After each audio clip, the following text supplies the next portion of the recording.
Hello everyone. As we have seen in the previous lecture, how a pollen tube it entered the embryo sac via the micropilar end where double fertilization took place. Let's have a quick recap of that process. Basically, two events took place in the embryo sac. The first was syngamy, where the male gamete fused with the egg to result in the formation of diploid zygote. Haploid male gamete fused with haploid egg to give rise to diploid zygote.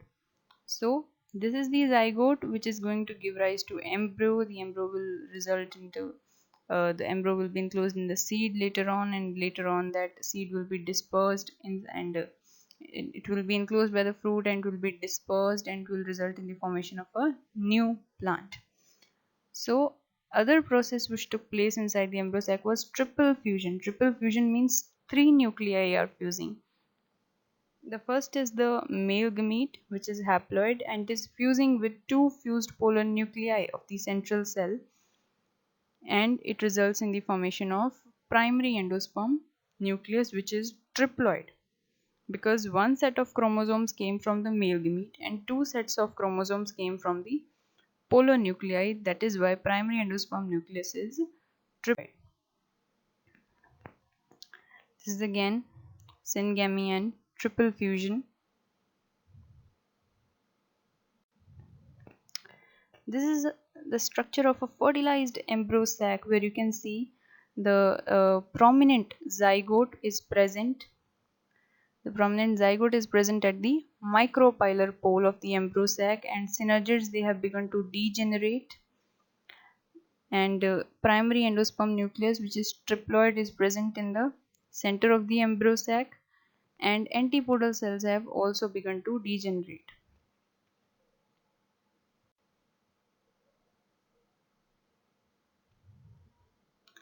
So, we will now be discussing the structures and the events which take place after fertilization.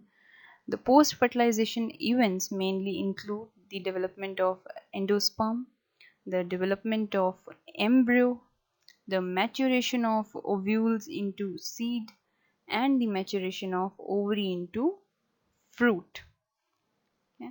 So, what are these structures? Basically, we can have an overview. Endosperm is the structure, it is the nourishing tissue. It is the tissue which will be providing nourishment to the young seedling, which will be formed.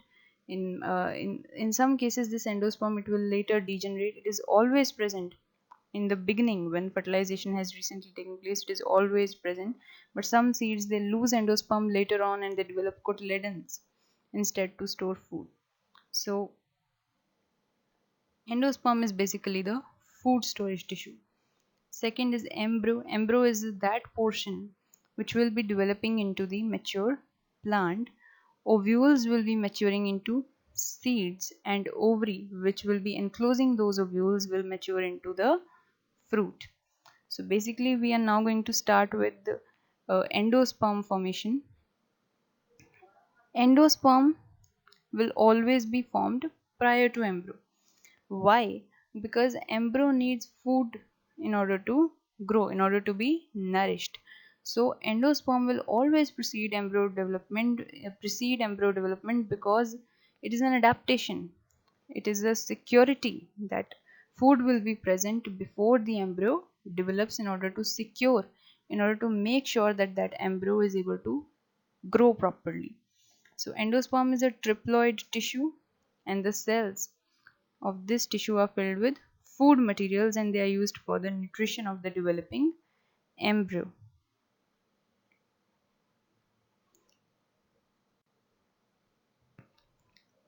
Endosperm can be formed in two major ways. First is free nuclear endosperm development, and the second is cellular mode of development. In free nuclear endosperm development, what happens is the primary endosperm nucleus it undergoes numerous nuclear divisions. Numerous nuclei are formed, but those nuclear divisions are not immediately followed by wall formation, resulting in a loose mass of nuclei present in the endosperm,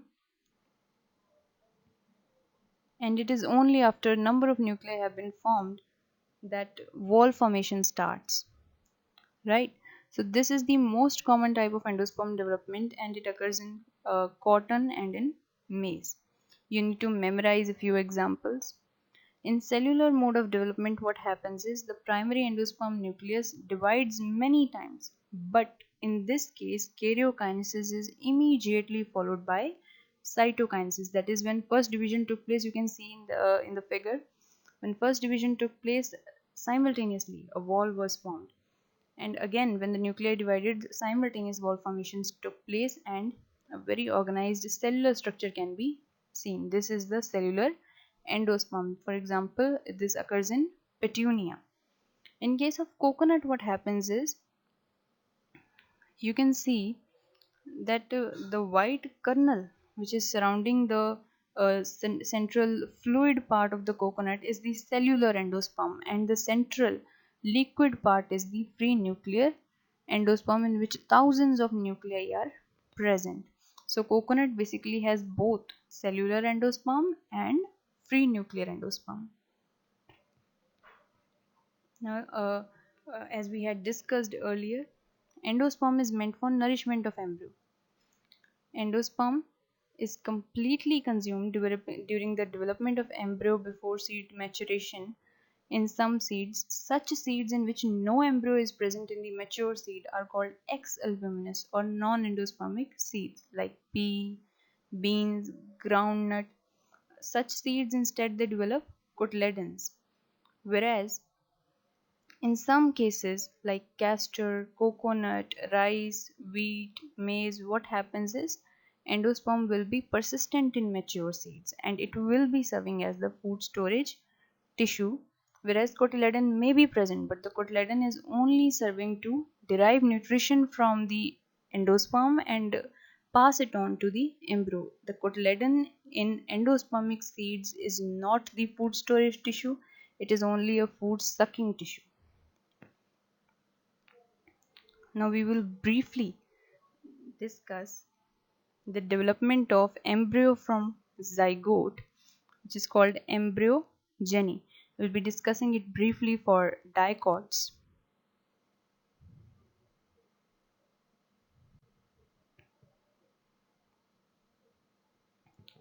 This is just a diagram of free nuclear and the cellular mode of endosperm development. We have already discussed it.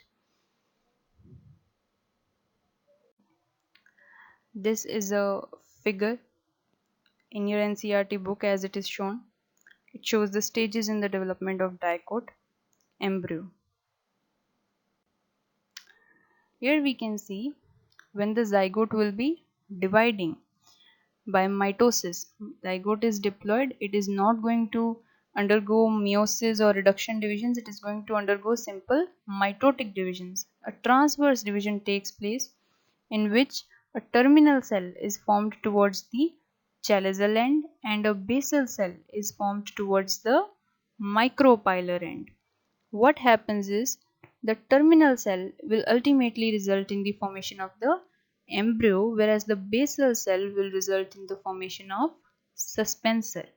What exactly is the function of this suspensor which will be formed is that it will serve to push the embryo into the endosperm so that the embryo can derive nourishment from the endosperm. So how the divisions proceed? The terminal cell will be dividing first into two cells, then into those two cells will be dividing in order to result in the formation of four-celled proembryonal quadrant. And the basal cell will result in, it will be resulting in transverse divisions. Those transverse divisions will lead to the formation of a 6 to 10 celled long suspensor. The last cell of suspensor will be swollen and it will be called the haustorial cell. Haustorium is a sort of, you can say, a sucking structure. It serves to suck nutrition from the endosperm and provide it to the embryo. So this 6 to 10 celled long suspensor, it will be formed. It will be pushing the embryo into the endosperm so that embryo can derive nourishment. So after the proembryonal quadrant has been formed, further divisions take place in different planes so that proembryonal octant is formed, and then further divisions occur in various planes in order to result in a complicated heart-shaped embryo, as you can see in the last figure. The cell of suspensor, which is in touch with the proembryo, as you can see in the fourth figure, the blue colored cell which has been highlighted in blue, that is hypophysis. This hypophysis will be dividing, it will be dividing by periclinal and anticlinal divisions to result into 8 cells. The upper 4 cells, they are responsible for the formation of the root cortex, and the lower 4 cells are responsible for the formation of root cap and root tip. Whereas in proembryo, the upper tier of cells will be responsible for the formation of plumule, which is basically shoot, plus cotyledon, whereas the lower tier of cells in the proembryo, it will be responsible for the formation of hypocotyle and radicle. Radicle is basically root. So as you can see in the last figure, dicots have a heart-shaped embryo, a long suspensor, and the suspensor's terminal cell is swollen and it is called haustorium. However, it is not the same in case of a monocote embryo. Monocotes have globular embryos, not heart-shaped embryos.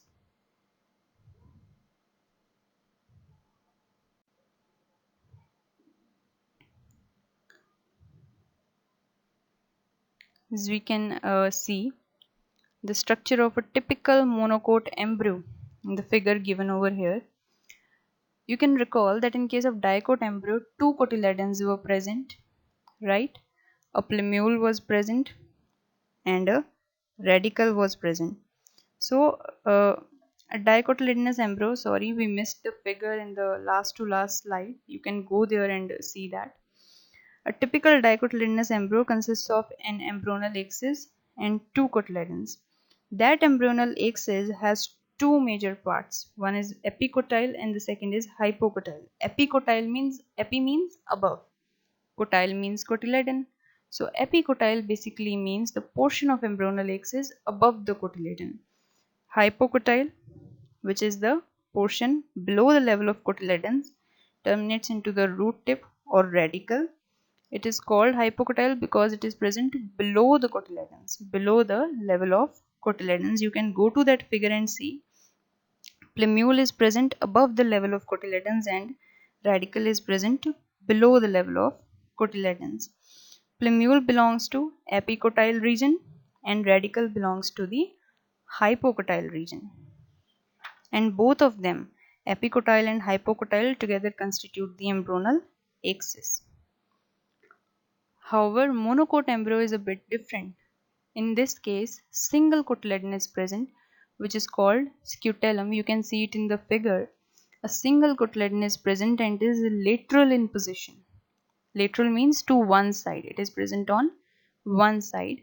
And at the lower end, you can see embryonal axis has a radicle and root cap, and they are enclosed in a sheath. Sheath means a covering, a sort of membranous covering is present, which we call coleorhiza. Coleo means sheath, rhiza means root. So the covering of root is called coleorhiza. In the same way, the plumule is also covered with a sheath-like structure, which we call coleoptile. Coleoptile means the covering of the plumule, the covering of the shoot. So in this case, you can see only one cotyledon is present. Coleoptile and coleorhiza cover the plumule and the radical portion of the embryonal axis respectively. And second cotyledon may be remnant in some grasses like wheat, maize, etc. Second cotyledon may be visible in some of these monocote embryos, and the remains of the second cotyledon are called epiblast. They are called epiblast. Thank you so much.